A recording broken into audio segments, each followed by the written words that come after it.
Bab 21, Jam Operasional. Tahu tidak selalu menjadi makanan orang biasa.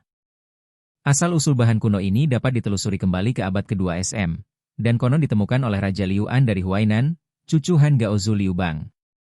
Namun, pada saat itu, tahu masih mentah dan teksturnya kurang bagus.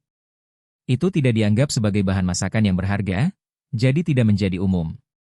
Baru pada periode Tang dan Song tahu menjadi makanan pokok bagi kaisar dan rakyat jelata.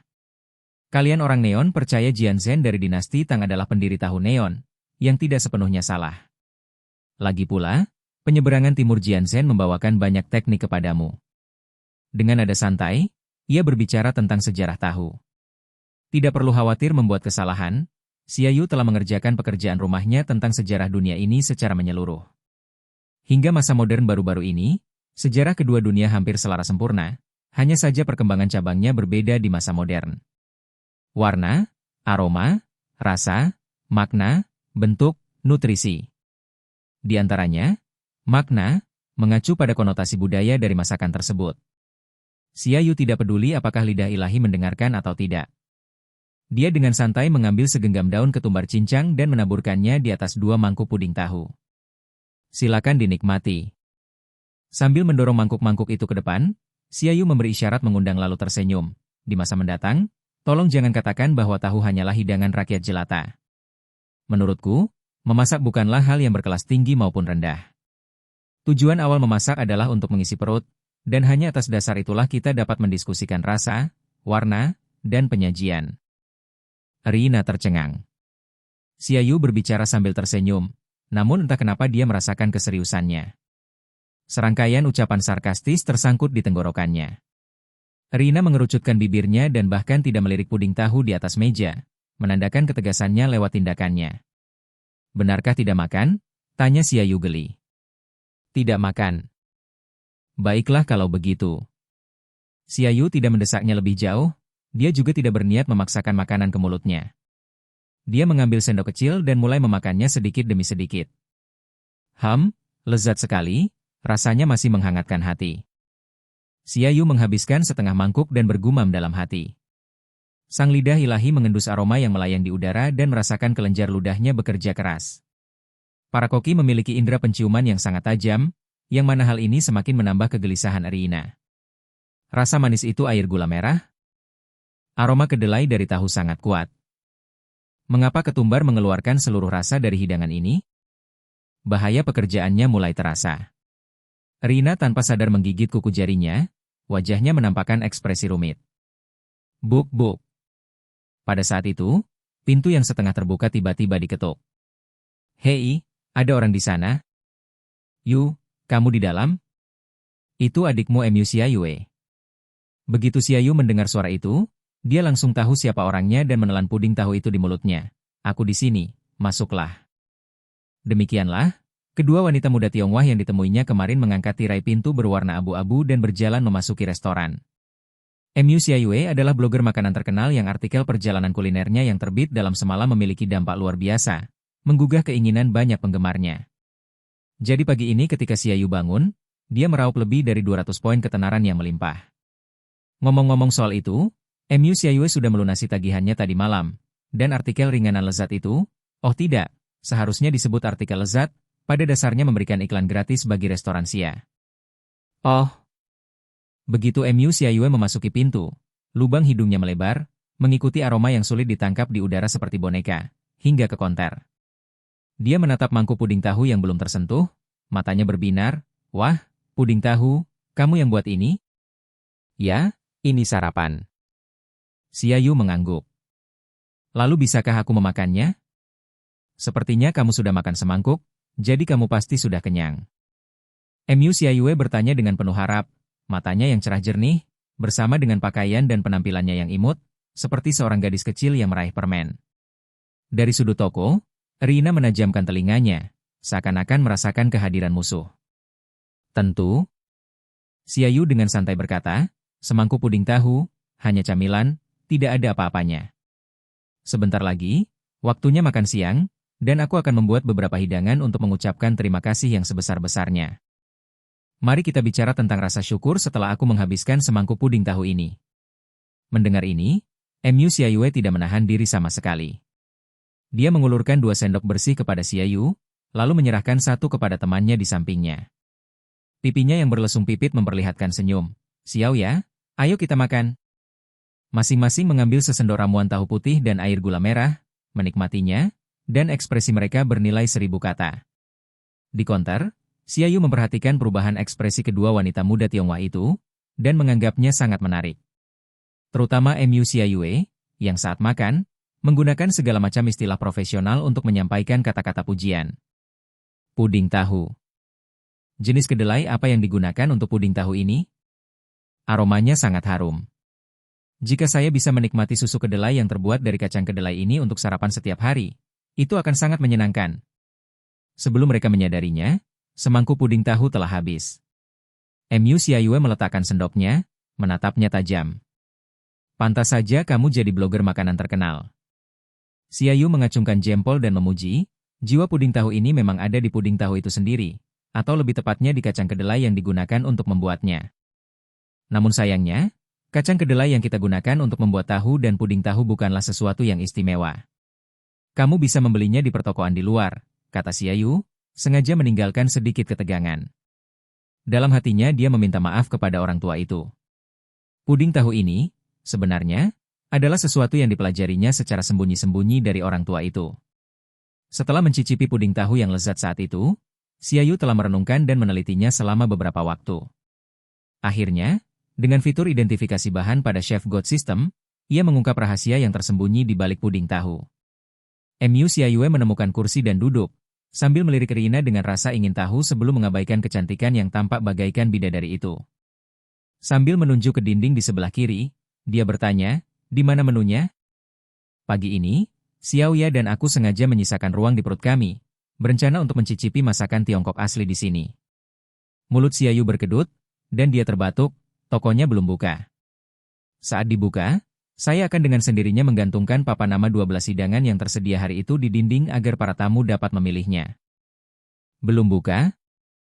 Mu Xiaoyue memutar matanya, bukankah sudah hampir siang? Jam operasional biasanya adalah dari pukul 6 sore hingga pukul 4 pagi, totalnya 10 jam. Jam 6 sore sampai tengah malam bisa dimaklumi, untuk urusan shift malam, tapi sampai jam 4 pagi, ada apa ya? Setelah tengah malam, apakah masih ada orang yang datang ke tempat terpencil seperti ini untuk menghabiskan banyak uang untuk masakan Cina? Mu Xiaoyue dipenuhi kebingungan.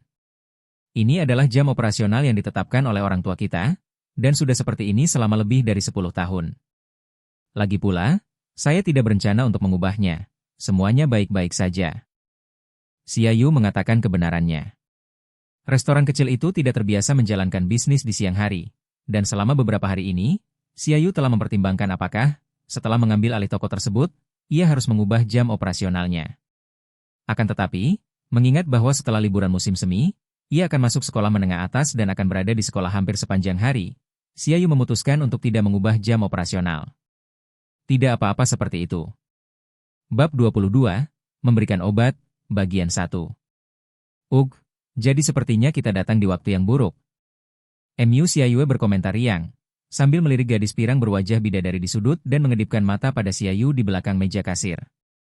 Di luar jam kerja biasa, dengan seorang gadis cantik yang duduk dengan tenang di toko, dia hanya bisa menjadi satu dari dua hal, teman atau pacar. Mulut Xiaoyu berkedut, terlalu malas untuk menjelaskan. Baik memanggilnya teman atau pacar, Tikie Helinai pasti akan meledak. Xiaoyu tidak ingin diolok-olok di depan dua orang senegaranya, jadi dia memutuskan untuk mengabaikan lidah ilahi dengan elegan untuk saat ini. "Apakah kamu menyisakan ruang?" Sambil melirik waktu pada jam tua yang tergantung di toko, Xiaoyu berbalik dan kembali ke dapur. Saatnya menyiapkan makan siang. "Tunggu sebentar saja, setengah jam sudah cukup." Mu Xiaoyue dan Anya duduk bersama, berbisik-bisik dalam percakapan. "Xiao ya, kau tidak tahu bagaimana aku bisa tidur semalam," kata Mu Xiaoyue dengan wajah gembira. Irisan daging sapi dan lidah sapi dalam saus cabai ala pasangan ini begitu lezat, sulit dipercaya bahwa itu adalah hidangan manusia biasa. "Saya harap kita bisa makan sesuatu yang enak lagi hari ini." Anya terdiam. Dia tidak seceria Mu Xiaoyue, memperlihatkan semua emosinya di wajahnya, tetapi antisipasinya terhadap makanan tidak kalah dari temannya. Keduanya berbicara bahasa Mandarin, tidak sepatah kata pun dapat dimengerti oleh Tikie Helinai. Saat mereka menunggu, langit Tokyo di luar toko tiba-tiba dilanda hujan deras, awan gelap menutupi matahari dan meredupkan langit. Tikie Helinai menerima telepon dari sekretaris pribadinya, Niho Fuyuka, yang terus-menerus meminta maaf kepadanya melalui telepon.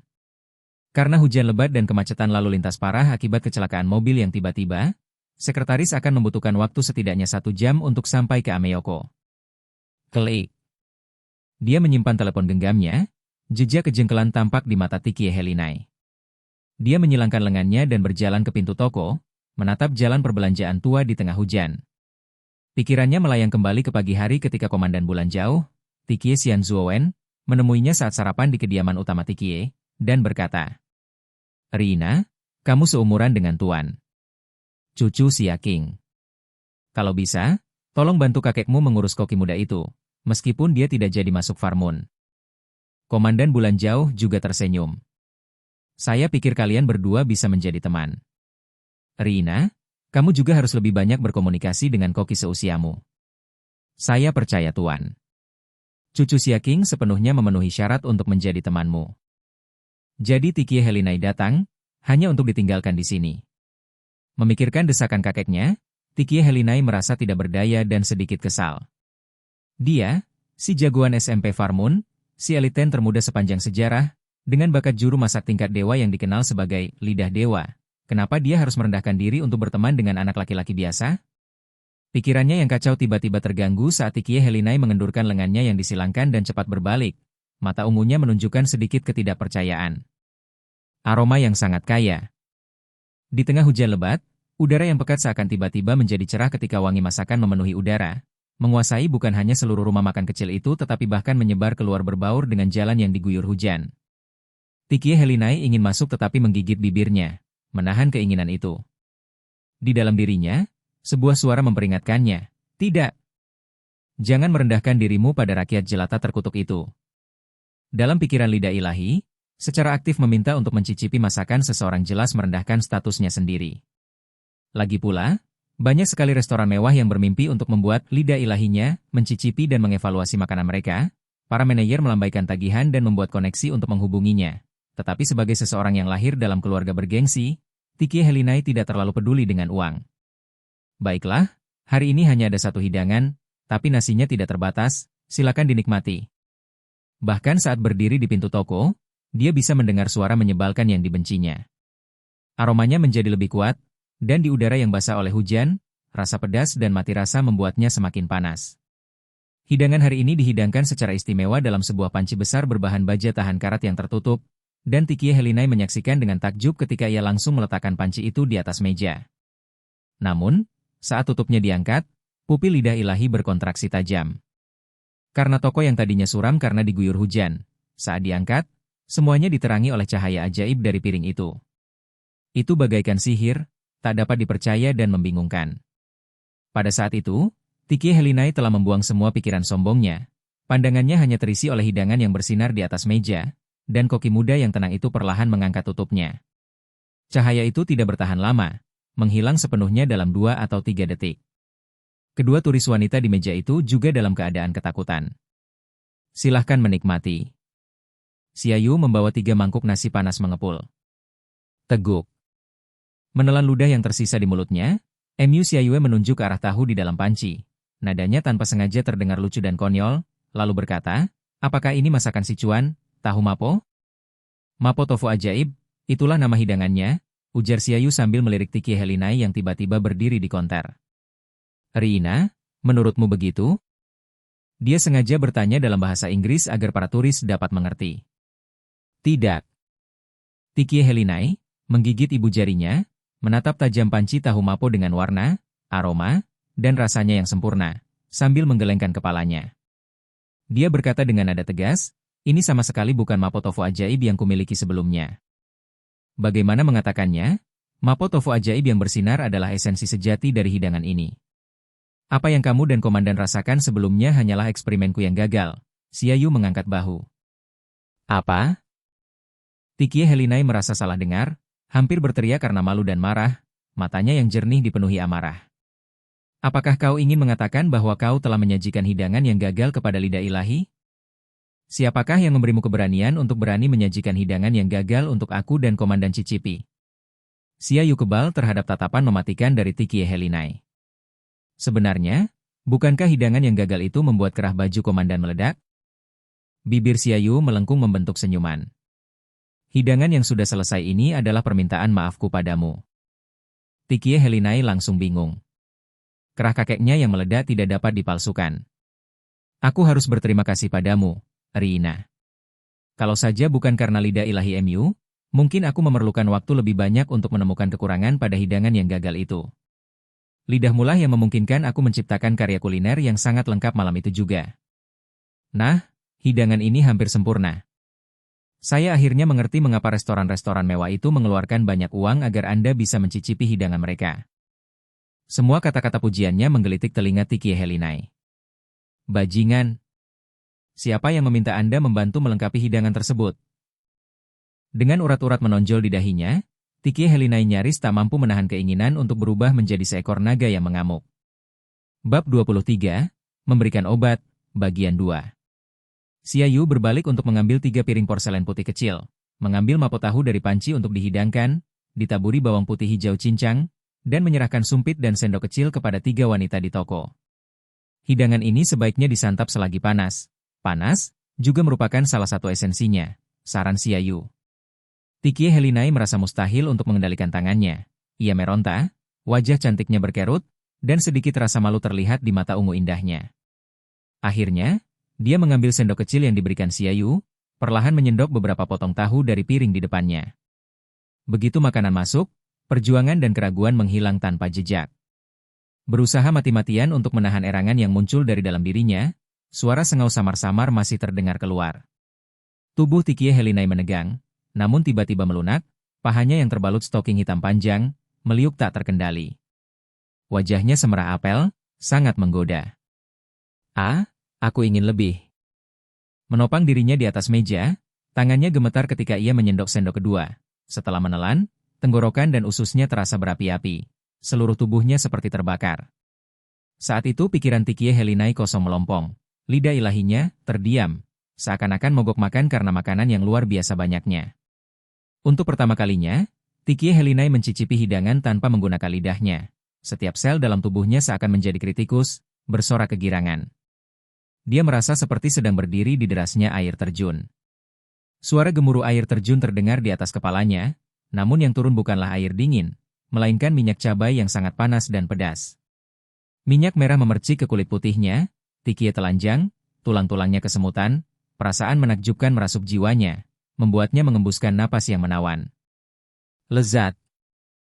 Ini bukan memasak, ini sihir. Di dunia nyata, sebelum ambruk lemah dengan mata tak fokus, Tikie Helinai berbicara dengan tulus. Hei, hati-hati di sana. Lidah ilahinya tidak menyadari bahwa dia akan jatuh saat sedang berdiri. Xia Yu, yang tangkas dan cekatan tangannya, mencondongkan tubuh ke atas meja dan menangkap Tikie Helinai dengan lengannya yang kuat. Berbaring dalam pelukan Xia Yu, Tikie Helinai masih memasang wajah gembira, terus-menerus menghembuskan napas hangat, bibir merahnya yang memikat bergumam. Berikan padaku, aku mau, berikan padaku, aku mau. Dia terus mengulang-ulang perkataannya, membuat Xia Yu merasa sangat canggung. Sial, apakah aku memberi gadis kecil ini overdosis sampai meledak? Hanya sekedar mengeluh, jangan dianggap serius. Xia Yu benar-benar ingin memberi Tikie Helinai tatapan polos untuk membuktikan ketidakbersalahannya. Aku benar-benar tidak membiusmu, nona muda. Seorang wanita cantik berambut pirang dengan penampilan bak bidadari berbaring dalam pelukannya, sambil mengulang-ulang kata-kata yang mampu membangkitkan gairah lebih besar daripada film laga di negeri kepulauan. Xia Yu merasa dirinya sudah bisa mengendalikan diri namun tetap tidak dapat menahan diri untuk melirik beberapa kali ke arah wanita cantik ini. Orang 2D dan orang sungguhan benar-benar berbeda. Dua wanita cantik dari Chu yang berdiri bersama Tikie Helinai seperti membandingkan kenyataan dengan fantasi. Penampakan malaikat yang hanya ada dalam dunia fantasi ternyata memiliki kekuatan penghancur yang besar. Tetapi Xia Yu memiliki kekebalan yang sangat tinggi, tanpa ekspresi menempatkan Tikie Helinai di kursi dan berjalan keluar dari balik meja kasir. Penampilan kedua gadis cantik asal Chu itu tak jauh lebih baik dibanding Tikie Helinai. Nasi putihnya terbuang sia-sia. Mereka membungkuk di atas piring mereka, sesekali menelan sepotong tahu, menggumamkan kata-kata seperti mimpi. Sudah bangun? Berdiri di hadapan Tikie Helinai, Xiaoyu menyadari ada sedikit kejernihan di matanya, mengambil sendok porselen yang baru saja digunakannya, lalu menggenggam erat telapak tangannya yang hangat, menggenggam tangannya. Kamu tidak bisa mengambilnya. Dia menatap tajam ke arah hidangan merah putih di atas piring, sedikit meregangkan leher putihnya, diam-diam menelan ludah yang berlebihan di mulutnya. Mengambilnya? Aku membantumu. Xiaoyu tertawa tak berdaya, terlalu malas untuk menjelaskan kepada wanita muda yang linglung itu, menyendok sesendok penuh tahu, dan menyodorkannya ke mulutnya. Buka. Tikie Helinai secara naluriah menurutinya, sendok porselen putih itu menghilang di tengah-tengah bibir merahnya yang menggoda. Setelah sendoknya ditarik, hidangan tahu di atasnya pun hilang. Menikmatinya dengan hati-hati. Kali ini Tikie Helinai tidak langsung melahapnya seperti dua suapan sebelumnya. Ia mencicipinya berulang kali, bahkan sengaja menggunakan lidahnya untuk menganalisa komposisi hidangan ajaib ini. Sayangnya, pikirannya masih kosong. Lidah ilahinya tidak dapat meniru langkah-langkah memasak hidangan tersebut, juga tidak menemukan kekurangan apapun. Xiaoyu menyendok sendok tahu keempat. Tikie Helinai melotot padanya dengan malu dan marah, namun tubuhnya patuh mengikuti nada bujukannya yang kekanak-kanakan, sambil membuka mulutnya. Harus diakui, memberi makan langsung kepada wanita cantik itu, melihat ekspresinya yang gembira, memang merupakan suatu kebahagiaan yang luar biasa. Terutama saat makanan itu adalah hasil masakannya sendiri, rasa puasnya langsung meningkat. Akan tetapi, setelah menghabiskan satu piring dan menyajikan sepiring kedua mapo tahu ajaib untuk Tikie Helinai dan kedua wanita cantik dari Chu, Tikie Helinai tersipu, melotot memberi peringatan dengan matanya, dengan tegas menolak kedatangan Xiaoyu, dia mengambil sendok dan makan dengan perlahan. Sambil mengangkat bahu, IQ Tikie Helinai yang kembali di atas normal menandai berakhirnya waktu manfaat. Xiaoyu juga cukup lapar. Ia sedang dalam tahap pertumbuhan yang pesat, semangkuk puding tahu di pagi hari tidaklah cukup, ditambah lagi ia seorang pecinta kuliner. Jadi dia menyajikan semangkuk nasi dan sepiring tahu mapo ajaib, menemukan tempat yang bagus di toko, dan duduk untuk menikmati makanan. Saat pertama kali mencicipi mapo tahu ajaib yang bersinar, penampilannya bahkan lebih buruk, sendirian di dapur pada tengah malam, menangis dan tertawa. Untungnya, lelaki tua itu keluar sepanjang malam, kalau tidak, dia tidak akan punya penjelasan. Terlalu sering makan masakannya sendiri, pasti ada kekebalan. Xiaoyu mengunyah potongan besar dengan nasi, hanya sepotong kecil tahu mapo untuk menghabiskan setengah mangkuk nasi. Selain itu, ia juga memasangkannya dengan sekaleng minuman berkarbonasi yang menyegarkan, makan dan minum dengan lebih bersemangat. Di luar pintu, suara mesin mobil terdengar, dan seorang gadis berambut ungu memegang payung tiba-tiba mendorong pintu restoran kecil itu hingga terbuka. Tuan Erina.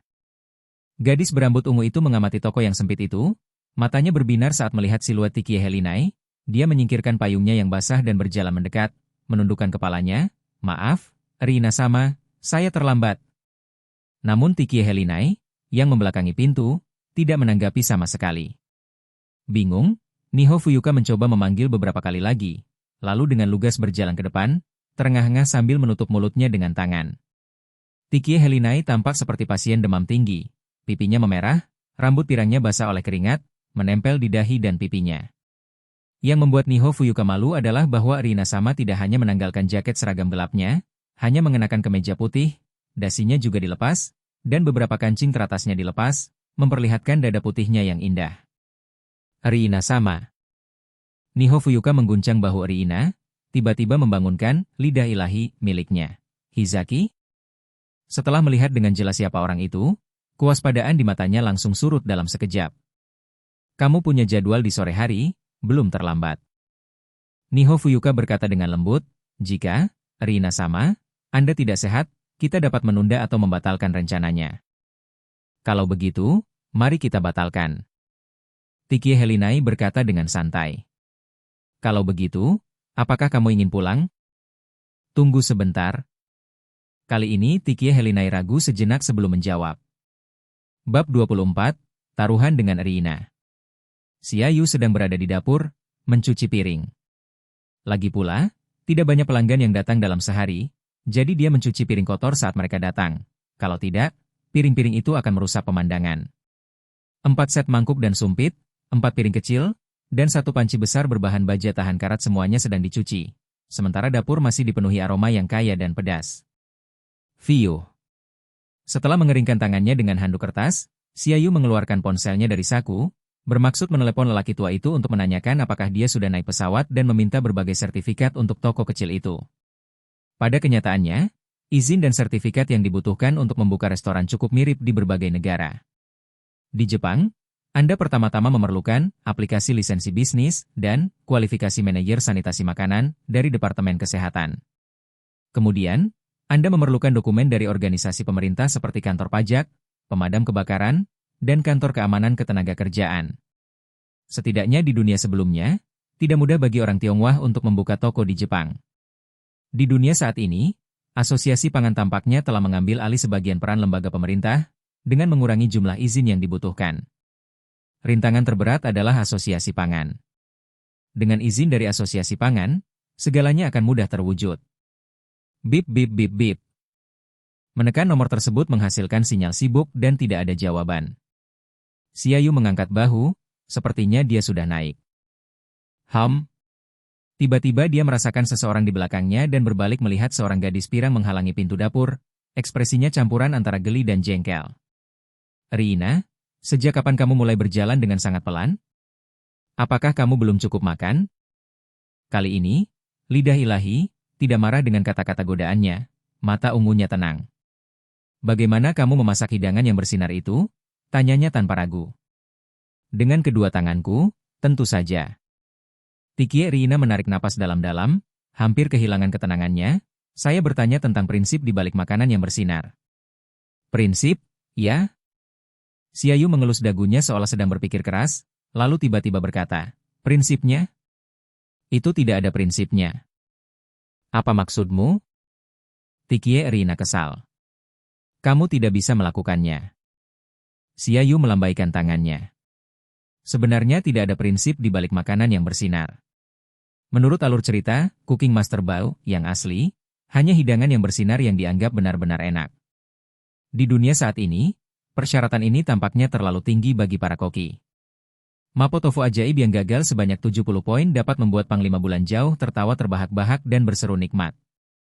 Hidangan jadi yang bersinar 90 poin dapat membingungkan, lidah ilahi, milik Tikie Rina.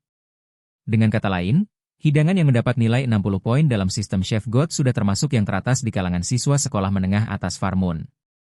Piringan bercahaya 90 titik dalam Shokugeki resmi mungkin dapat menghancurkan salah satu dari elit 10 saat ini. Tentu saja, jika tema Shokugeki adalah tahu atau masakan Cina, Xiaoyu punya ruang untuk bersinar dan bisa menggunakan satu-satunya kartu trufnya, Mapo Tofu Ajaib. Jika temanya adalah hidangan barat atau Jepang lainnya, dia akan kebingungan, menunggu untuk dikalahkan oleh elit 10. Saat merenungkan kekuatan memasaknya sendiri, Xiaoyu benar-benar malu. Saat mengumbar kartu asnya, ia bisa dengan santai mengobrol dengan elit 10, tetapi untuk hidangan lain seperti masakan Prancis atau Jepang, ia bahkan tidak setara dengan murid Farmoon biasa. Saya tidak bisa datang? Kali ini Tikie Rina benar-benar marah, melotot padanya sambil menggertakkan gigi. Mengapa aku tidak bisa? Selama itu memasak, tidak ada yang tidak bisa dicapai oleh lidah ilahiku. Xiaoyu memutar matanya, merasa sulit menghadapi sikap keras kepala dan berkemauan keras Tikie Rina. Itu tidak dapat dijelaskan, dia tidak bisa menyebutnya mistisisme. Xiaoyu mengabaikan kegigihannya begitu saja. Dia melewati lidah ilahi dan kembali ke pertokoan, di mana dia bertemu dengan Niho Fuyuka. Hei, sekretaris. Dia menyapa, namun gadis dengan rambut ungu merah itu menatapnya dengan waspada. Siapa kamu? Di mana Tuan Rina? Ini toko saya. Xiaoyu menggerakkan ibu jarinya ke belakang, menunjuk ke tanah di bawah kakinya. Ah! Pada saat ini, Niho Fuyuka menyadari lidah ilahi mengikutinya keluar dan segera membungkuk meminta maaf. Terima kasih telah merawat Tuan Rina. Sebagai sekretaris bahasa ilahi, dia tentu tahu jadwalnya. Sebuah toko kecil yang dikunjungi oleh Komandan Bulan Jauh dan lidah ilahi bukanlah toko biasa. Dalam beberapa hal, Niho Fuyuka sebenarnya lebih pintar dari gurunya, Tikie Rina. Ya, aku sudah mengurusnya, sekarang cepat bawa dia pergi, kata Xiaoyu tanpa basa-basi, menunjuk ke arah gadis pirang yang menatapnya seperti hantu. Pasti sulit bagimu, sekretaris, mengurus orang yang merepotkan seperti itu. Niho Fuyuka merasa bingung dengan nada bicara Xiaoyu yang terlalu familiar. Sekretaris? Ada apa dengan nama panggilan ini? Cepat pergi, aku tidak akan meminta bayaran untuk makanannya. Xiaoyu melambaikan tangannya lagi, lalu menoleh untuk mengobrol dengan dua wanita muda Tiongkok lainnya, dengan senyum di wajahnya. Berinteraksi dengan wanita cantik normal dari dimensinya sendiri membuat dunia terasa nyata baginya. Riina. Niho Fuyuka melihat ke arah lidah ilahi. Ayo pergi. Tiki Riina menggigit bibirnya, berjalan pergi dengan kesal, namun tiba-tiba berhenti di pintu masuk toko. Kamu harus datang ke Farmon. Bulan jauh? Saya bilang saya tidak akan pergi. Saya ingin mengelola restoran sungguhan, bukan melanjutkan studi akademis. Kamu menyia-nyiakan bakatmu, kata Tiki Riina dengan jengkel. Menyia-nyiakan bakat? Para koki berlatih memasak siang dan malam. Bukankah mereka hanya ingin memuaskan berbagai selera pelanggan? Ulasan positif merupakan penegasan dari seorang koki. Disinilah saya menyadari nilai saya. Setelah selesai, Xiaoyu tiba-tiba berkata, mengapa kita tidak bertaruh, Riina? Taruhan? Jika sebelum masuk sekolah di bulan April, restoran saya tidak akan penuh dengan tamu sejak pukul 6 sore. Sampai tengah malam, aku akan kalah, dan setelah sekolah dimulai, aku akan menutup toko dan dengan patuh pergi ke Farmon, dengan sukarela bergabung dengan timmu. Oh? Mata Tiki Riina berbinar, kamu yakin? Tentu saja. Tapi kalau taruhan, kalau kalah, kamu harus bekerja sebagai asisten dapur di restoran kecilku selama setahun. Bagaimana? Kata Xiaoyu sambil menyeringai yang bagi Niho Fuyuka seperti tipuan licik yang berhasil. Pembantu dapur? Tidak mungkin, Tuan Riina. Anda tidak bisa menyetujui taruhan konyol seperti itu. Niho Fuyuka menasihati dengan cemas. Riina, itu taruhan yang adil. Jika aku kalah, aku akan menghabiskan masa SMA aku di Farmon. Dan jika kau kalah, itu hanya membantu di toko kecilku selama setahun. Akulah yang sebenarnya dirugikan. Xiaoyu merentangkan tangannya. Bagus. Saya menerima taruhannya. Tiki Riina berkata dengan tegas, saya tidak percaya sebuah toko kecil yang terabaikan dan terpencil bisa penuh pelanggan dalam waktu lebih dari setengah bulan. Saya tidak tahu apa yang membuat Anda begitu percaya diri, tetapi menjalankan restoran membutuhkan lebih dari sekadar keterampilan memasak. Bab 25, Menu dan Dilema. Siapa bilang menjalankan restoran hanya dengan keterampilan memasak tidak berhasil? Bahkan di bumi pada kehidupan sebelumnya, menurut kriteria penilaian Inspektur Michelin, makanan di restoran menyumbang 60% dari berat keseluruhan. Sementara lingkungan makan dan layanan hanya menyumbang masing-masing 20% dan 10%. Mengandalkan makanan untuk menyapu bersih kompetisi sudah cukup. Dari segi lingkungan makan dan pelayanan, restoran Cina kecil tentu saja jauh lebih rendah dibandingkan restoran-restoran mewah. Sistem Chef God adalah sumber kepercayaan Xiaoyu. Di bawah bimbingan sistem saat ini, ia telah mengalami transformasi, dengan peningkatan baru dalam keterampilan kulinernya setiap hari setelah tidur nyenyak. Sistem, Anda memiliki tugas baru. Sistem ini muncul untuk menimbulkan masalah pada waktu yang tepat. Xiaoyu membuka tugas yang baru diterimanya dengan wajah penuh kerutan gelap. Bertaruh dengan bahasa ilahi. Tips, tuan rumah harus segera meningkatkan keterampilan memasak ke level 10, mempelajari lebih banyak resep, menguasai bakat tingkat lanjut, Heart of Cooking, menarik lebih banyak pelanggan ke restoran, dan mengalahkan Tiki Helinai dalam taruhan. Hadiah, satu kesempatan untuk memutar roda keberuntungan sistem. Hah! Selain taruhan dengan Riina, Xiaoyu juga memperhatikan tugas kedua yang tercantum di bawah ini. Pertunjukan bakat pertama. Tips, dalam 7 hari, layani 30 pelanggan tetap dan dapatkan kepuasan dan kesukaan mereka. Hadiah, resep tumis sayuran Qingjiang, biru. Resep baru? Mata Xiaoyu berbinar. Dia tahu sayur Qingjiang yang digoreng dan pernah mencobanya sebelumnya, meskipun tidak memancarkan kilau kuliner yang berlebihan seperti dalam animasi. Ngomong-ngomong, dia juga ingin mencicipi tumis sayuran Qingjiang setelah menguasai resepnya. Memikirkan rasa sayuran segar yang unik itu membuat kelenjar ludah Xiaoyu menjadi aktif. Berbagai metode memasak sayuran juga merupakan keterampilan unik masakan Tiongkok yang tidak bisa diabaikan. Pada saat yang sama, Xiaoyu ingin mengalahkan Tiki Helinai dalam taruhan. Kesempatan untuk memutar roda. Xiaoyu teringat dengan jelas saat ia menerima hadiah, paket hadiah pemula, yang memungkinkannya memutar roda secara gratis. Dengan mengandalkan kristal cermin, dia berhasil membuat hidangan pertama yang berkualitas, menyelesaikan tugas awal sistem, dan memperoleh resep biru pertamanya. Dia mengingat kategori utama barang-barang di roda, bahan-bahan, peralatan dapur, resep, barang habis pakai, dan barang-barang khusus. Jika keberuntungan ada di pihaknya, dia mungkin akan mendapatkan item spesial, mirip dengan bakat, lidah ilahi, milik seorang koki tingkat ilahi. Bohong kalau Xia Yu tidak iri sedikit pun pada lidah Tikie Helinai.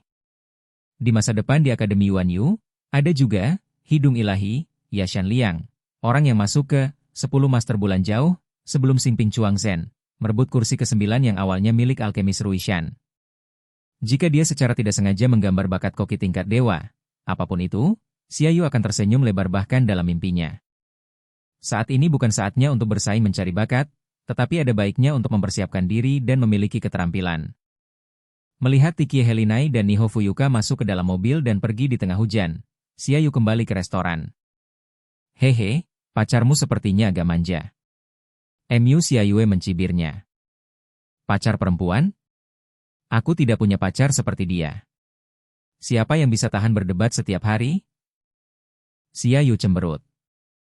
Bukankah penampakan malaikat saja sudah cukup? Rupanya, itulah kebenarannya. Dengan tatapan seperti itu, amarah sekecil apapun langsung terkalahkan. Mu Xia Yue memiringkan kepalanya untuk menatapnya, mata cerahnya berbinar, siapa yang tahu apa yang ada di pikirannya. Xia Yu tidak ingin melanjutkan topik ini, jadi dia mengganti topik, hidangan mana yang lebih enak, tahu mapo ajaib atau paru-paru iris pasangan tadi malam? Tahu mapo ajaib. Mu Xia Yue tertegun sejenak, lalu menjawab tanpa ragu. Fiuh. Xia Yu diam-diam menghela napas lega. Dia khawatir hidangannya yang cemerlang akan tetap kalah oleh hidangan orang tua yang dimasak dengan biasa-biasa saja di mata kritikus makanan profesional. Itu akan sangat melemahkan semangat, jika hidangan khas didominasi oleh hidangan rumahan yang sederhana, siapapun akan mengalami luka serius pada harga dirinya dan mulai mempertanyakan hidupnya. Setelah mengobrol sebentar, hujan deras di luar tidak menunjukkan tanda-tanda akan berhenti. Mu Xia Yue dan An Ya tidak mungkin keluar untuk menjelajahi Tokyo dalam cuaca buruk seperti itu, jadi mereka tinggal di restoran untuk menggunakan internet. Sementara itu, Xia Yu berbalik ke dapur, meletakkan setumpuk plakat kayu dengan nama-nama hidangan tertulis di atasnya di atas meja, dan menopang dagunya, menatapnya. Ketika orang tua itu masih hidup, restoran kecil itu menyajikan 12 hidangan masakan Cina yang berbeda setiap hari. Kedua belas hidangan ini dipilih dari 8 masakan utama tradisional. Misalnya, hari ini masing-masing dipilih 3 hidangan dari masakan Sichuan, Shandong, Kanton, dan Shu. Besok, pilihan dibuat dari masakan Zhejiang, Fujian, Hunan, dan Anhui. Xia Yu tidak terlalu memikirkannya sebelumnya, dia hanya mengerti samar-samar. Atas instruksi orang tua itu, ia menggantungkan plakat-plakat itu di dinding setiap hari. Namun kini, saat ia mengambil peran sebagai kepala koki dan manajer toko, ia menyadari betapa beratnya setiap plakat tersebut. Kaligrafi hitam pada plakat tersebut melambangkan hidangan tradisional. Xia Yu hanya menguasai sebagian kecil dari mereka, jenis yang bisa disajikan. Sisanya masih dalam tahap eksplorasi sebagian atau sedang dalam tahap praktik namun masih jauh dari siap untuk dipasarkan. Mengambil napas dalam-dalam, mata Xia Yu menunjukkan tekad saat ia memutuskan untuk mengurangi 12 hidangan sehari menjadi 6. 2 masakan, masing-masing 3 hidangan. Menguranginya langsung mengangkat beban dari pundaknya. Orang tua itu bisa memilih dan menggantung plakat sesuka hatinya, sehingga pelanggan bisa memesan sesuai keinginannya. Namun, dasar kuliner Xia Yu terlalu dangkal, jadi dia hanya bisa memilih hidangan yang dia kuasai dan meletakkannya di konter. Selanjutnya adalah hidangan yang akan dikuasainya, hidangan yang hampir mendapatkan nilai kelulusan 60 dari sistem. Terakhir adalah masakan yang ingin dia pelajari. Dia bermaksud merencanakan menu harian untuk minggu mendatang terlebih dahulu. Namun sebelum itu, Xia Yu menyadari bahwa dia telah mengabaikan masalah yang sangat penting. Siapa yang akan menyediakan bahan-bahannya? Menu tersebut bergantung pada ketersediaan bahan-bahan yang cukup untuk 1 hari. Sambil mengusap rambutnya, Xia Yu memang merasa sedikit jengkel. Orang tua itu pergi terburu-buru tanpa meninggalkan instruksi apapun. Dan sialnya, di mana uangnya? Apakah dia harus membenturkan kepalanya ke dinding untuk membeli bahan-bahan? Urat-urat di dahinya menonjol, Xiaoyu mengeluarkan ponselnya dan menelepon, bunyi bip-bip-bip, nada sibuk masih terdengar. Ekspresinya benar-benar sedikit bingung. Halo? Apakah orang tua itu naik pesawat, atau dia mengeluarkan kartu SIM? Tok-tok. Tiba-tiba seseorang mengetuk pintu restoran, dan Xiaoyu terbangun karena keringat dingin, meninggalkan pikirannya yang liar, dan berjalan dari dapur belakang ke dapur depan. Tuan Shinohara? Melihat seorang pria tersenyum masuk, mengenakan mantel hitam abu-abu, topi tinggi, dan sarung tangan kulit coklat, tampak seperti detektif Inggris klasik, Xiaoyu tercengang. Kita bertemu lagi, anak muda. Shinohara Shigetaro melepas topinya dan duduk di konter. Dia dengan santai meletakkan tas kerja logam di atas meja. Xiaoyu memperhatikan permukaan tas kerja itu dihiasi dengan 3 huruf perak yang mencolok. Igo.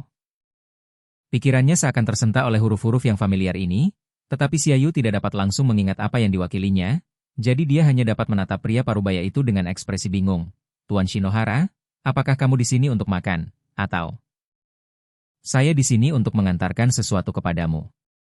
Sebelum dia sempat menyelesaikan perkataannya, Shinohara Shigetaro melambaikan tangannya untuk menyela.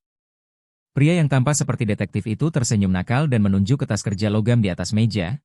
Ini adalah sesuatu yang diminta ayahmu untuk kubawakan, silakan dibuka. Bab 26, Organisasi Gourmet Internasional Igo. Tangannya membelai huruf-huruf perak di permukaan koper logam, dan Xiaoyu menemukan bahwa kunci kombinasi tidak terkunci. Dengan sekali klik, ia mengangkat tutupnya, memperlihatkan 2 buklet dan sebuah kartu ban di dalamnya.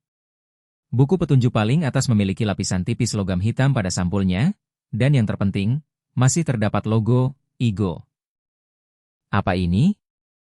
Xiaoyu bertanya-tanya, sambil mengambil buklet yang menyerupai sertifikat itu dan membukanya, lalu ternganga lebar. Buku kecil itu hanya berisi 1 halaman informasi. Di bagian atas terdapat potret pribadi Xiaoyu, diikuti oleh teks dalam bahasa Jepang dan Inggris. Xiaoyu, kewarganegaraan, Tiongkok, lama tinggal di Neon, saat ini berusia 16 tahun. Spesialisasi dalam masakan Cina. Koki bintang 1. Sertifikasi Organisasi Kuliner Internasional Igo. Konten halamannya lugas, dengan tanda tangan pribadi yang ditulis tangan di sudut kanan bawah. Xiaoyu hampir tidak dapat memahami bahwa itu adalah nama Shinohara Shigetaro. Lebih jauh lagi, tanda tangan tersebut memuat 2 stempel merah, 1 dari Departemen Neon Igo dan 1 lagi dari stempel kerja pribadi Shinohara Shigetaro. Perangko sering dibutuhkan di Neon, jadi lembaga sering menyarankan mahasiswa asing untuk mendapatkan perangko sebelum pergi ke Jepang. Tentu saja, inti persoalannya bukanlah perangko. Xiaoyu fokus pada baris teks, Organisasi Kuliner Internasional Igo, dan menarik napas tajam. Dia akhirnya ingat bahwa Igo adalah singkatan dari organisasi kuliner tertentu yang mengerikan. Organisasi Kuliner Internasional. Dalam Food Wars, organisasi kuliner ini bahkan menguasai tatanan global, melampaui Perserikatan Bangsa-Bangsa dengan negara anggota yang tersebar di lebih dari 360 negara. Tapi itu adalah alur cerita manga aslinya. Tentu saja, dunia nyata tidak memiliki banyak negara, dan Xiaoyu belum mendengar apapun tentang Igo selama bertahun-tahun. Dari sini, orang dapat menyimpulkan bahwa Igo tidak sekuat di dunia ini seperti di manga aslinya. Jika tidak, ia tidak akan ditindas oleh mesin pemerintahan, dan tidak dapat menyampaikan suaranya. Dia menepuk dahinya. Xiaoyu menyadari bahwa paman detektif yang tersenyum, Shinohara Shigetaro, di hadapannya di konter, adalah manajer Departemen Neon Igo, dan dia berhenti menebak secara acak. Dengan banyaknya pertanyaan, dia memutuskan untuk bertanya langsung. Igo? Organisasi Kuliner Internasional? Xiaoyu menahan keterkejutannya dengan cukup baik, sengaja menggunakan nada bertanya. Ya? Anda sekarang adalah seorang koki bintang 1 internasional yang bersertifikat Igo, dan berhak mengetahui keberadaan Igo kami, kata Shinohara Shigetaro perlahan. Igo kami menjadi organisasi internasional yang sepenuhnya independen tak lama setelah berakhirnya Perang Dunia Kedua, memisahkan diri dari Perserikatan Bangsa-Bangsa. Kami memiliki Departemen Publisitas, Departemen Urusan, Departemen Hukum, Departemen Manajemen, Departemen Keuangan, Departemen Pengembangan, dan Departemen Pertahanan sendiri. Tentu saja, itulah struktur kantor pusatnya. Departemen Neon relatif lebih sederhana, hanya memiliki Departemen Pertahanan, Departemen Manajemen, dan Departemen Hukum. Lihatlah manual kedua, Itu adalah buku kualifikasi restoran dari Organisasi Kuliner Internasional IGO. Shinohara Shigetaro menunjuk ke manual kedua yang bersampul hitam di dalam kotak logam. Jantung Xiaoyu berdebar kencang.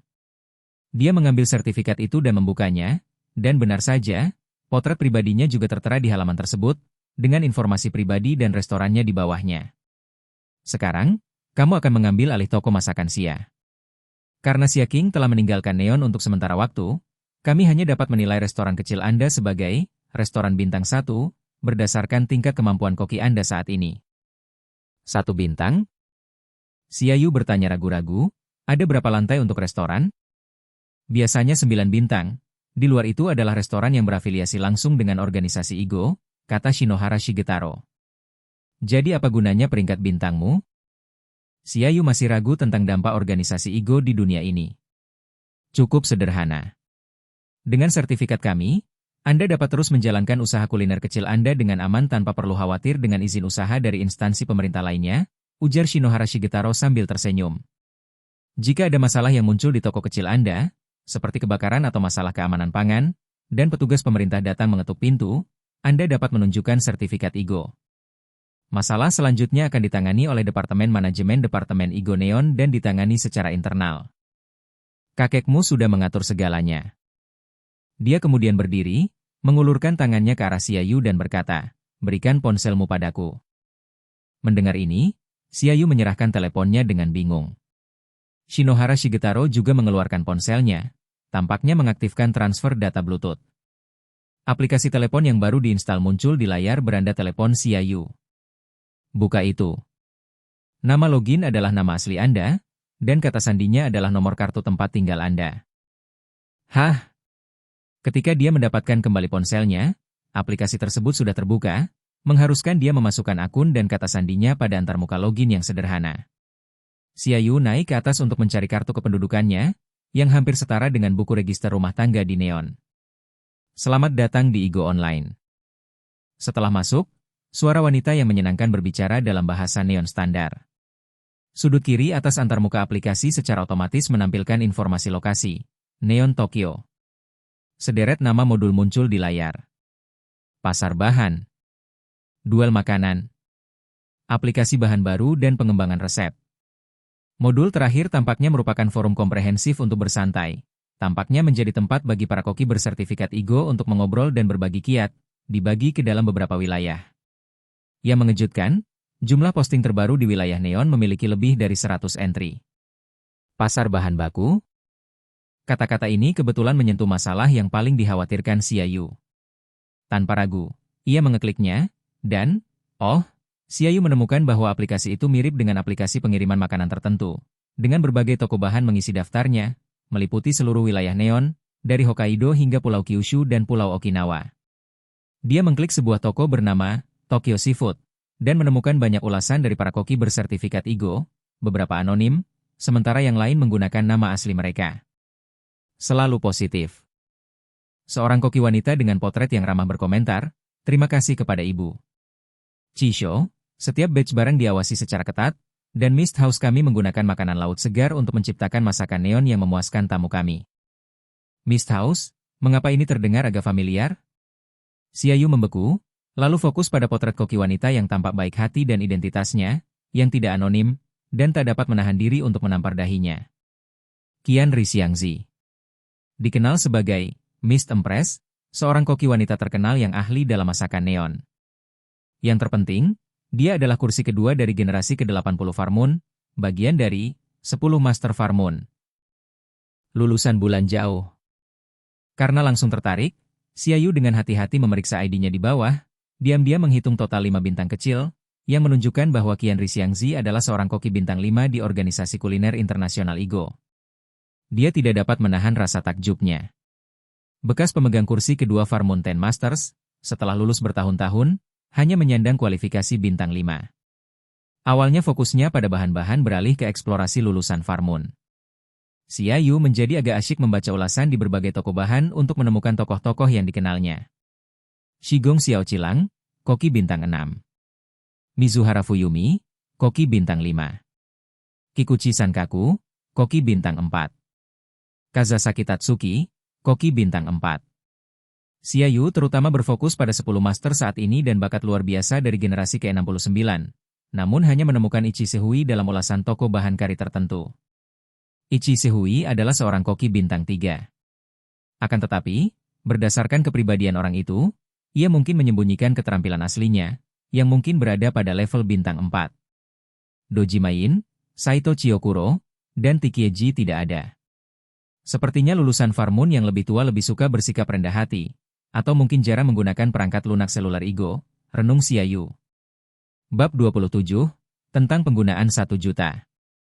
Mengalihkan perhatiannya kembali ke bahan-bahan, Xiaoyu menemukan bahwa dengan Igo Online, dia dapat membeli apapun yang dia inginkan. Di Tokyo, waktu pengiriman rata-rata adalah 2 jam. Bahkan untuk toko yang khusus menjual makanan khas dari Osaka dan Hokkaido, tersedia saluran pengiriman khusus untuk pengiriman ke rumah keesokan harinya. Tentu saja, pengiriman ekspres tersedia, tetapi memerlukan biaya pengiriman tambahan, dan Xiaoyu sangat curiga bahwa Igo telah membangun jaringan logistik makanan global. Layanan biasa seperti Black Cat Delivery di Jepang tampaknya hanya melayani masyarakat umum, sementara koki Igo jelas memiliki saluran lain. Igo Daring membuat persepsi Xiaoyu tentang Tokyo, dan bahkan dunia, goyah dan hampir terbalik. Dia menyadari bahwa dunia ini tidak sesederhana kelihatannya. Namun, dia tidak pernah menyangka bahwa organisasi gourmet internasional berenergi tinggi Igo dalam Toriko benar-benar akan muncul di dunia ini. Bukankah ini berarti bahwa mungkin ada dewa koki sejati di dunia ini, yang mampu menggunakan bahan-bahan legendaris untuk membuat hidangan ajaib yang dapat meningkatkan aktivitas sel, mengembangkan kehidupan, dan memperpanjang umur? Selain itu, sejak munculnya Igo, kekuatan musuh gelap Gourmet Club mungkin juga ada. Bersama berbagai pemburu gourmet. Mungkinkah selain dunia normal, ada juga dunia kuliner tersembunyi? Memikirkan hal ini membuat Xiaoyu tidak bisa tenang dan dia tidak bisa menahan diri untuk bertanya kepada Shinohara Shigetaro. Tuan Shinohara, apakah kamu pernah berkecimpung di dunia kuliner? Tanpa diduga, pertanyaan ini membuat lelaki parubaya itu menatap dengan pandangan yang menyiratkan bahwa ia menganggap Xiaoyu seorang idiot. Kau sebenarnya tidak percaya legenda yang sulit dipahami itu, kan? Shinohara Shigetaro tersenyum, dewa memasak memang ada. Murid-muridnya mendirikan lembaga kuliner internasional, tetapi setelah Perang Dunia Kedua, dewa memasak menghilang. Banyak orang mengatakan dia benar-benar menghancurkan kehampaan dan pergi ke dunia kuliner lain yang luas. Namun menurut informasi internal Igo kami, dewa memasak sebenarnya tinggal menyendiri di suatu tempat di dunia, menikmati tahun-tahun terakhirnya. Lalu siapa presiden Igo saat ini? Xiaoyu bertanya dengan khawatir. Seseorang yang ahli memasak dengan berbagai macam minuman keras, tidak terlalu tua. Kau akan bertemu dengannya, Shinohara Shigetaro terkekeh. Baiklah kalau begitu. Tuan Shinohara, apakah dunia ini memiliki hal-hal yang menentang logika manusia? Seperti koki yang benar-benar menguasai seni bela diri, dengan kemampuan bertarung yang kuat, menyembunyikan iblis di dalam dirinya, yang dapat menghancurkan tank lapis baja dengan satu pukulan. Pertanyaannya disambut dengan keheningan panjang dari Shinohara Shigetaro. Imajinasimu luas, anak muda. Shinohara Shigetaro tersadar, memegang dahinya dengan sudut mulutnya berkedut. Dunia ini tidak semelebih-lebihkan yang kau bayangkan. Tapi ya, selalu ada hal-hal yang tidak dapat dijelaskan oleh sains, meskipun jelas tidak seperti yang kau pikirkan. Xiaoyu menghela napas lega. Tampaknya sistem pertarungan berenergi tinggi, Toriko, belum dipindahkan ke sini. Kalau tidak, jika koki menguasai seni bela diri, siapa yang bisa menghentikan mereka? Berpikir seperti ini membuatnya mengerti mengapa Igo di dunia ini tidak sekuat dalam karya aslinya. Pemburu gourmet kehilangan kekuatan super mereka, jadi wajar saja jika mereka tidak bisa melawan tentara nasional. Lembaga gourmet internasional Igo di dunia ini barangkali hanya bentuk lain dari perserikatan bangsa-bangsa, yang diubah menjadi ajang gladiasi politik negara-negara kuat. Kata-kata Shinohara mengandung beberapa hal yang disembunyikan. Xiaoyu dapat melihatnya, jadi dia belum benar-benar merasa tenang. Baiklah. Dia memutuskan untuk sementara menyingkirkan pikiran liarnya. Tak peduli apapun yang akan terjadi, ia harus menjalankan toko kuliner kecil, dan ia tak sanggup kalah dari gadis kecil Tiki Erina dalam taruhan mereka. Apakah ini kartu ban dari ayahku? Xiaoyu melirik barang terakhir di dalam tas kerja logam itu, mengambilnya, dan memeriksanya. Ya. Hanya ada 1 juta yen di kartu itu. Shinohara Shigetaro menatap Xiaoyu dengan ekspresi, aku bersimpati padamu, menepuk bahunya, dan berkata dengan sungguh-sungguh, Ini diinstruksikan oleh orang tuamu dan telah ditautkan ke akun Igo MU.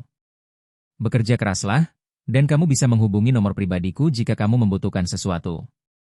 Pria parubaya itu, berpakaian seperti detektif, meninggalkan nomor teleponnya dan kemudian melambaikan tangan selamat tinggal dengan santai. 1 juta yen. Brengsek. Xiaoyu memegang kartu bank, merasa benar-benar tidak berdaya. Jumlah ini kira-kira setara dengan 60.000 yuan. Ia mulai menghitung dengan cermat, karena tahu bahwa tokonya tidak memerlukan sewa, dan untuk saat ini, dialah satu-satunya karyawan, tanpa biaya perekrutan yang mahal. Jadi, dia sangat menghemat biaya operasional di toko kuliner kecilnya itu. Di toko bahan daring Igo, Tokyo Seafood Products, yang mendapat rating tinggi, yaitu salmon segar berukuran besar, dihargai 4.000 yen, jauh lebih tinggi dari harga pasar makanan laut biasa.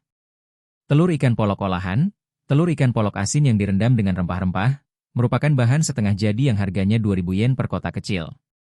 Toko Xia terutama menyajikan masakan Cina dan saat ini tidak membutuhkan makanan laut yang mahal.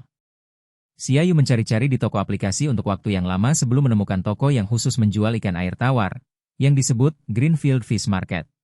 Karena dekat dengan laut dan memiliki makanan laut yang melimpah, orang Jepang jarang mengonsumsi ikan air tawar. Tentu saja, ini juga terkait dengan gaya hidup orang Jepang. Rasa ikan sungai yang tawar bisa jadi tidak enak jika tidak dimasak dengan benar.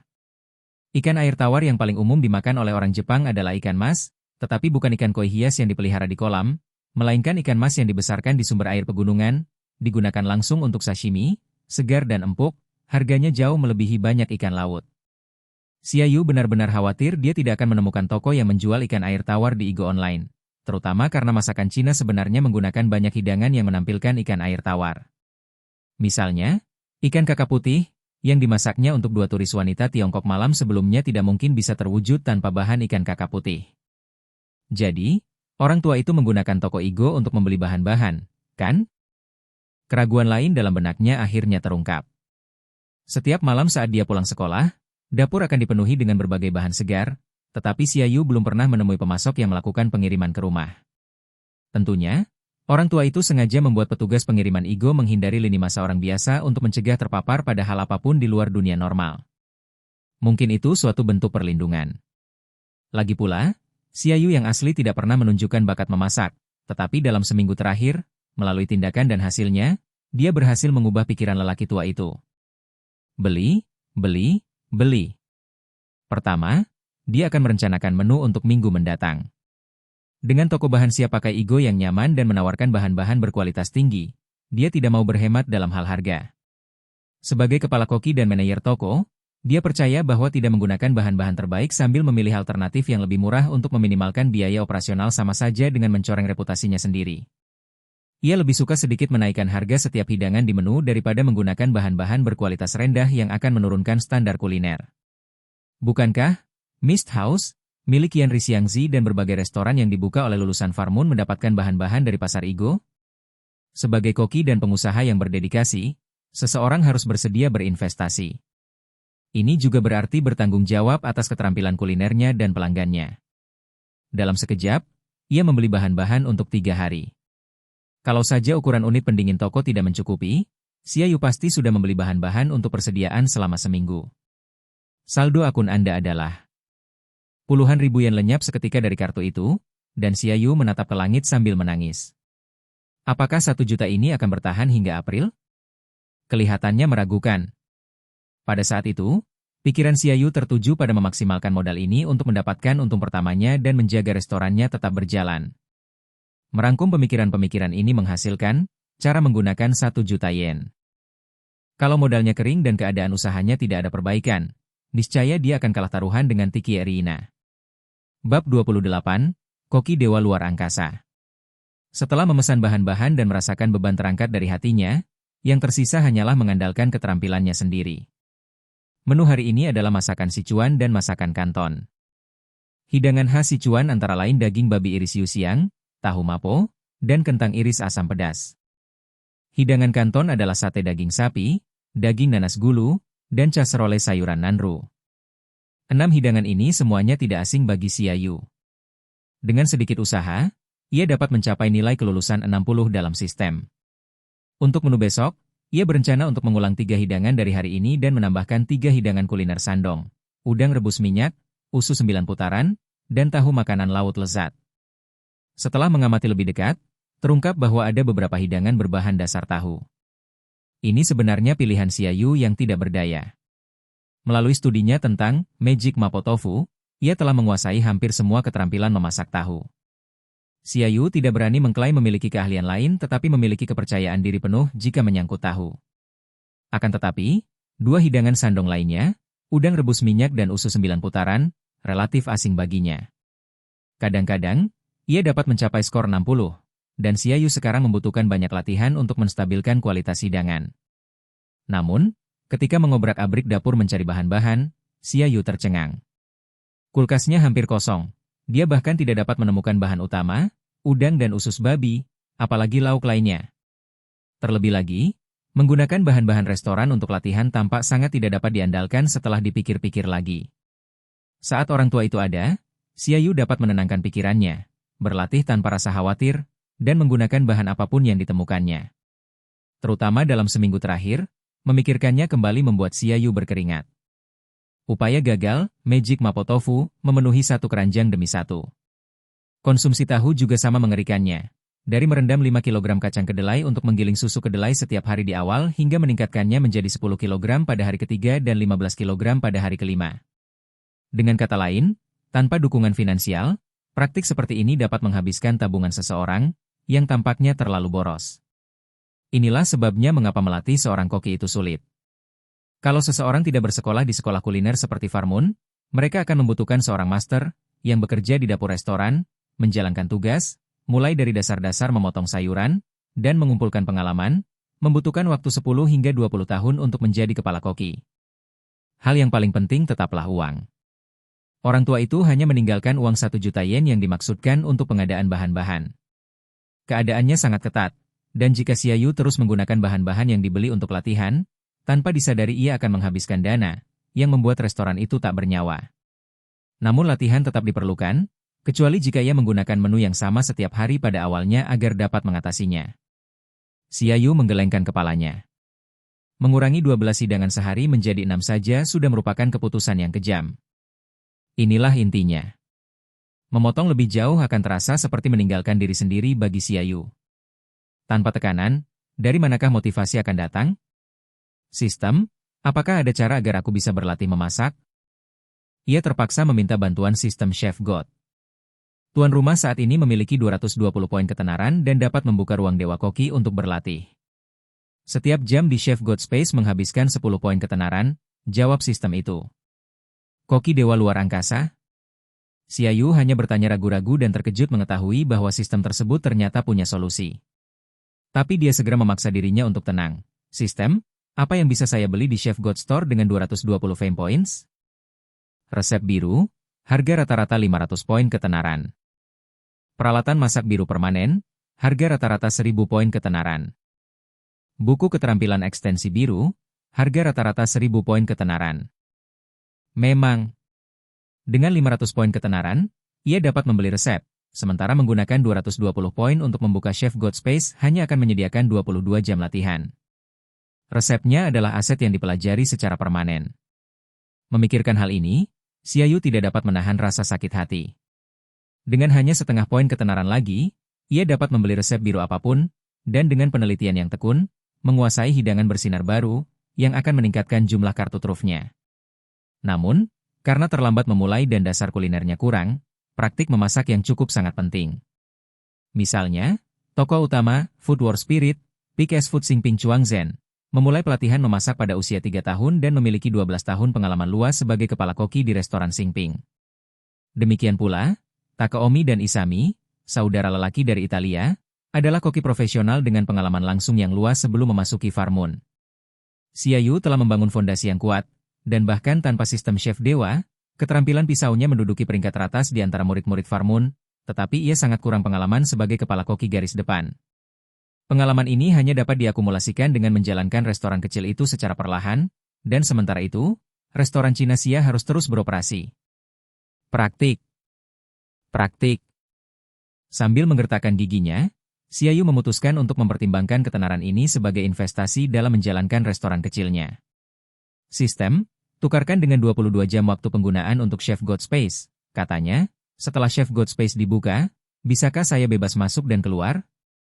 Ya, ketika tuan rumah meninggalkan Chef God Space, waktu berhenti. Kalau begitu, buka saja. Xiaoyu berlari ke kamar tidur di lantai 2, menutup pintu, berbaring di tempat tidur, dan berbicara dengan penuh semangat. Tampaknya dia telah tidur siang yang nyenyak.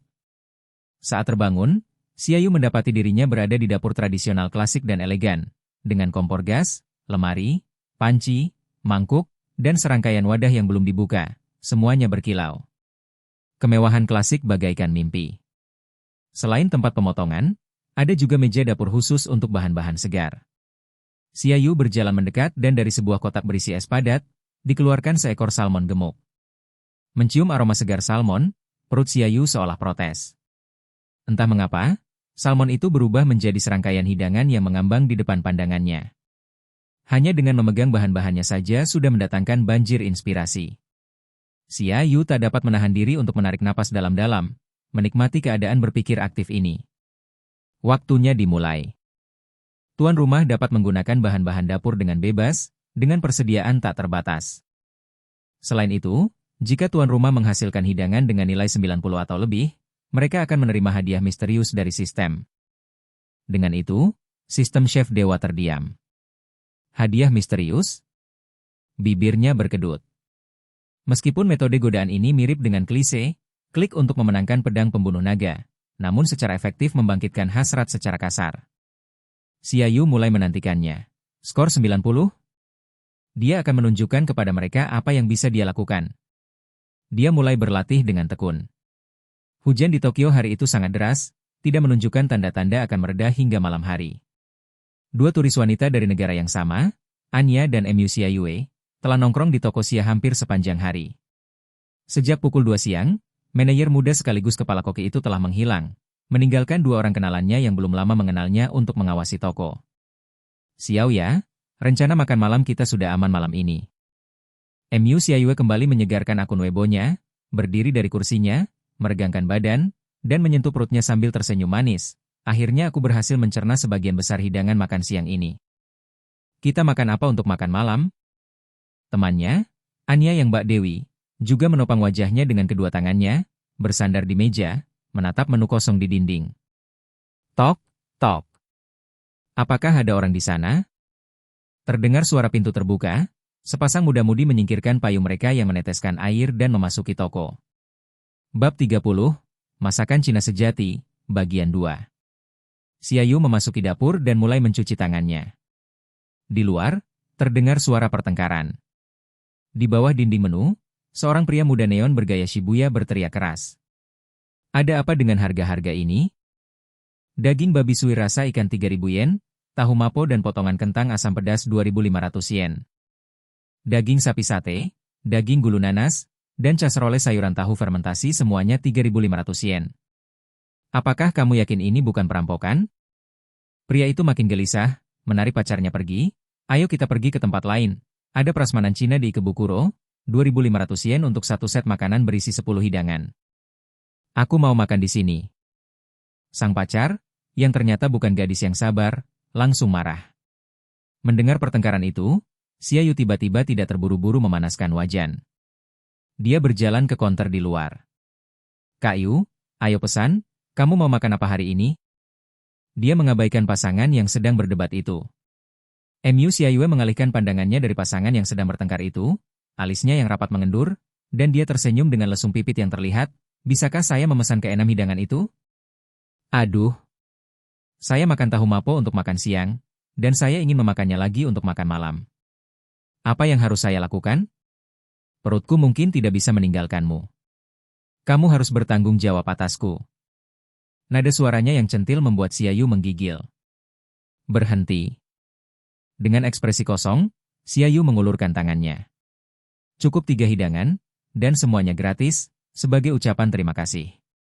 Aku tidak akan menghasilkan lebih banyak, bahkan jika kamu membayar. Bahkan jika kita membayar. Mu Xiaoyue menggertakkan giginya dengan marah. Kenapa? Karena kalian berdua, gadis, dengan 3 piring dan nasi, itu sudah cukup untuk membuat kalian kenyang.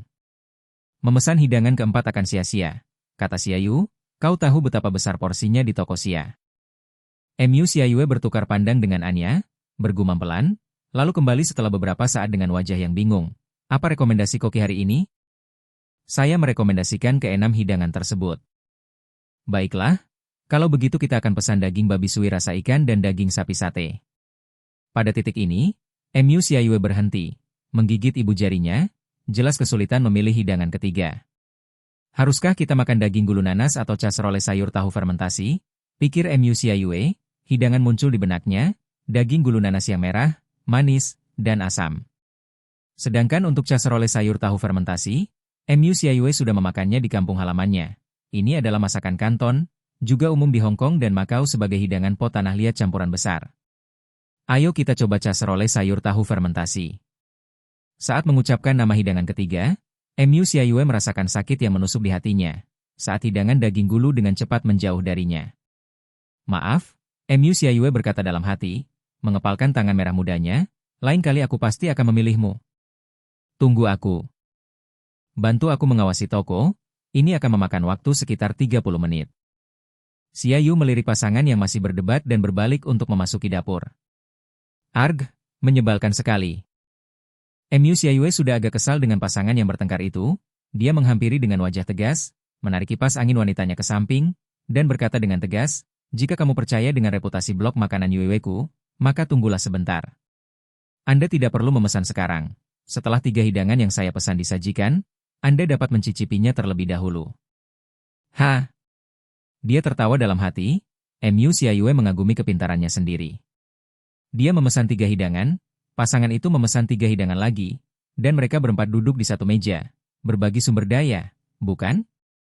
Dia dapat dianggap sebagai pelanggan setia pertama toko masakan Xia, atau Xiaoyu, dan dia memiliki kepercayaan 100% pada keterampilan memasak Xiaoyu. Selama pasangan itu mencicipinya, dia menjamin mereka akan langsung terpikat, dan pertanyaan mereka tentang harga akan berubah menjadi pujian yang tak terucapkan. Katakan saja pada pacarmu, kalau dia tidak setuju, putus saja. Xiaoyu melanjutkan nadanya yang tegas, melambaikan tangannya, dan kembali duduk di sebelah sahabatnya. Lalu, pasangan yang bertengkar itu duduk terpisah, sambil merajuk.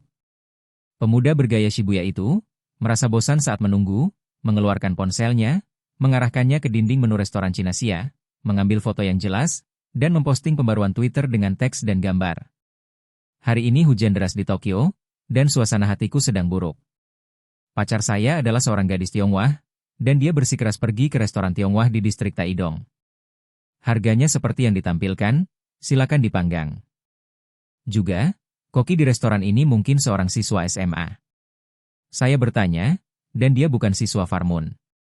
Bagaimana dia punya keberanian untuk mengambil peran sebagai koki di usianya ini? Begitu tweet itu diposting, tweet itu langsung mendapat banyak retweet dan komentar. Pemuda bergaya Shibuya itu tampaknya merupakan selebritas internet kecil-kecilan.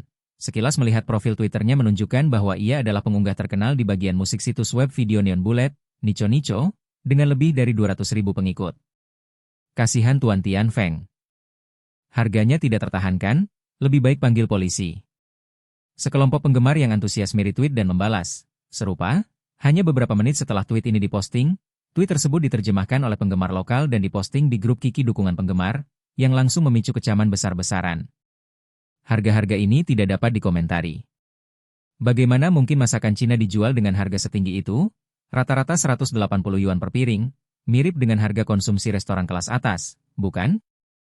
Semoga itu restoran Cina yang dibuka oleh Neon. Kalau tidak, ini benar-benar memalukan. Masakan Cina Neon? Maksudmu tahu mapo sudah manis, daging gulu rasanya aneh sekali, dan midan dan semuanya kuah sup, ketika Xiaolongbao negeri ini menjadi barang mewah. Pokoknya, aku tidak mau menerima kalau semua itu adalah masakan Cina. Xiaoyu tidak tahu apa-apa tentang suara-suara di luar. Dia fokus pada dunia kulinernya. Meja kasir diisi dengan bahan-bahan utama dan bahan-bahan sampingan yang sudah dicuci atau dicincang. Di belakangnya, dari kompor gas yang sudah dimodifikasi, 3 tungku mengeluarkan api biru samar-samar, salah satunya memiliki panci tanah liat yang tertutup rapat, dari situ keluar suara mendesis dari rebusan, dan aroma segar memenuhi dapur. Jangan terkecoh dengan namanya yang panjang, casserole sayuran tahu fermentasi sebenarnya adalah hidangan yang relatif mudah. Potong jamur, lemak cai, kastanye air, bihun, tahu kering, jamur hitam, jamur kuping kayu, wortel, dan kubis napa menjadi potongan-potongan kecil. Jamur kuping kayu, tahu kering, dan kacang panjang harus direndam dalam air sampai lunak. Langkah kedua adalah menyiapkan saus kunci, menumbuk dan mencampur tahu yang difermentasi, lalu menyisihkannya untuk digunakan nanti. Selanjutnya, tumis wortel yang sudah direbus, jamur kuping kayu, dan tahu kering dalam wajan, tambahkan kubis napa, dan tumis lagi. Pada saat menumis yang ketiga, masukkan saus tahu fermentasi. Proses ini memerlukan pengendalian panas yang tepat, penting untuk mengaduk secara merata, dan 3 kali tumis tetapi tidak berlebihan. Jika tidak, begitu dimasukkan ke dalam pot tanah liat untuk dimasak, bahan-bahannya pasti akan menjadi lembek. Klik. Sambil menghitung waktu dalam benaknya, Xiaoyu berbalik untuk mematikan kompor, dan saat api padam, casserole sayuran tahu fermentasi pun matang. 2 hidangan tersisa, sate sapi dan babi suwir rasa ikan. Daging sapi dan daging babi suwir sudah diiris dan direndam. Xiaoyu mengenakan celemek, di tangan kiri dan kanannya, ia memegang wajan besar, masing-masing diletakkan di atas kompor gas yang sudah panas mendidih. Dia menuangkan minyak dengan lembut, dengan sikap tenang, memancarkan aura seorang koki. Kedua wajan itu mengeluarkan suara mendesis. Berikutnya, wajan yang satu mendapat cabai kering kecil dan jamur hitam untuk ditumis, sementara wajan yang lain mendapat tambahan daging babi suwir yang sudah dimarinasi, ditumis dalam minyak mendidih. Kalau saja ada koki lain di sekitar, mereka akan menyadari kalau Xiaoyu sebenarnya bisa melakukan banyak tugas sekaligus. Memasak 2 hidangan secara bersamaan,